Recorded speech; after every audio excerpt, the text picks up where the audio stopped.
I'm the CBC's money columnist, Bruce Sellery, and today on radio shows across the country, I was talking about an interview in the Globe and Mail with the chief economist of TD Bank. She is concerned that Canada is entering a recession, and perhaps that comes as no surprise given all the headwinds that we're facing in this country these days. These comments pretty consistent with what we're seeing at Credit Canada in terms of the number of calls that we're receiving and also the issues that people are dealing with. It is also consistent with what I'm hearing from business leaders, right? So, they're concerned about a slowdown. And in fact, a lot of them would say we're not entering a recession. We are already in a recession. The word for economists is a very specific term. It means 2 consecutive quarters of economic contraction. And for a business person, it's not quite so technical. It just means business is slowing down. And that is what they are seeing in many parts of the economy for all the reasons that we've been talking about for months and months and months. TD points to 3 concerns specifically. Private sector job losses. They're concerned about the housing market not reacting to the interest rate cuts, and also consumers being more cautious about spending. The word recession does not necessarily mean calamity or disaster. It is a phase of the economic cycle. It's not a fun one, but it's to be expected. And it doesn't affect everyone, in the same way. So we have to balance being aware of the economic slowdown with getting all doom and gloom about it, in part because we don't want recession fears to become a self-fulfilling prophecy. Interestingly, we have not seen those concerns in the stock market, especially recently. You'll recall, earlier this year, the stock market was weaker. Now, the TSX hovering at all-time highs. S&P 500 has rebounded from where it was in April. And investors seem optimistic that the tariff situation is going to work itself out. I am, for sure, the most optimistic person in Canada, right? I never even look at a weather forecast because it's always sunny in my world. Even when it's raining, it's sunny. But there is a lot of tension in the world, a lot of uncertainty. And as the economy slows, profit falls, that's reflected in the stock market. This is why I don't recommend people try and time the stock market, because it's impossible. Just keep investing in a long-term, boring, low-cost, diversified way.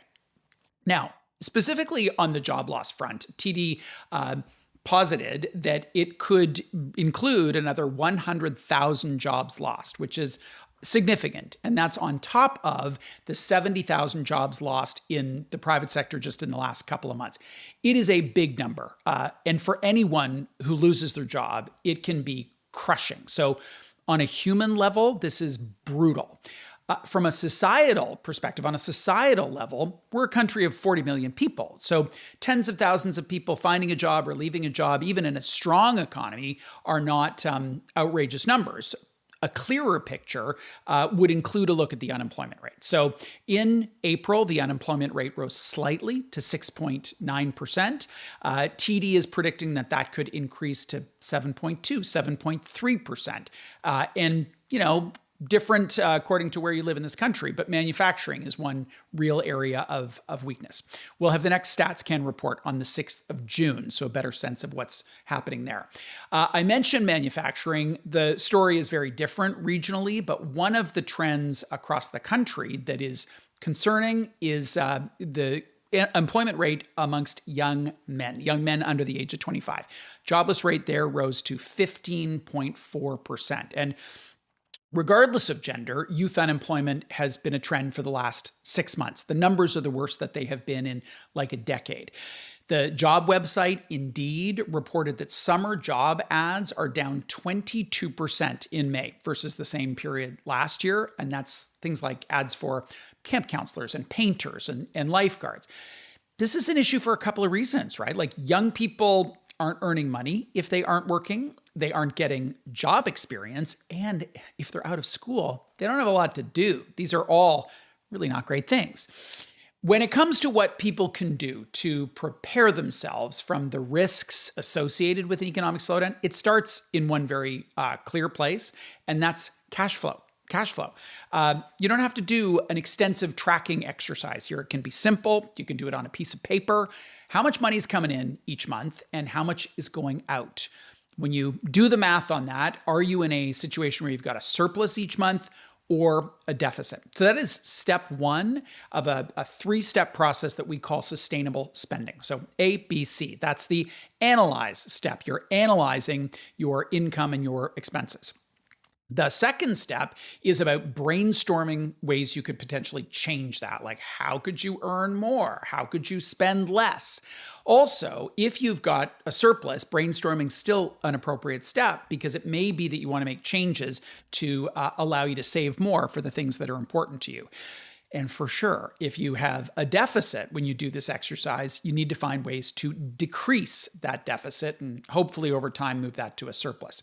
So analyze, brainstorm. The C is for change. And this is about committing to a couple of things, not 10 things, but 2 to 3 that could make an actual difference in your cash flow and either increasing that surplus or moving from a deficit to a surplus. After you've looked at cash flow, it is time to take a cool hard look at debt. It's the second biggest area to focus on. If you own a home, your mortgage is your number one obligation, and so you've got to ensure that you stay current on that. If you are in the circumstance where you lose your job and it becomes impossible to do that, be proactive and reach out to your lender.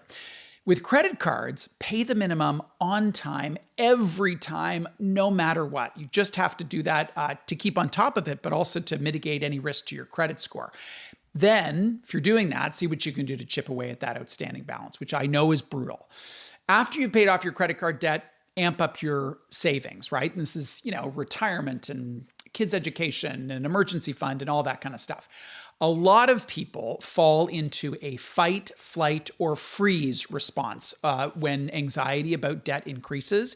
And I really, really, really encourage people to pick up the phone and call a nonprofit credit counselor. It's free, it's confidential, it's non-judgmental, and they can talk you through your options. Maybe it's as simple as a bit more work on your budgeting, attending a webinar, and maybe it's an intervention that is more significant, like a debt consolidation program, a consumer proposal, or a bankruptcy filing or something like that. The thing to remember is there are options. There are always options.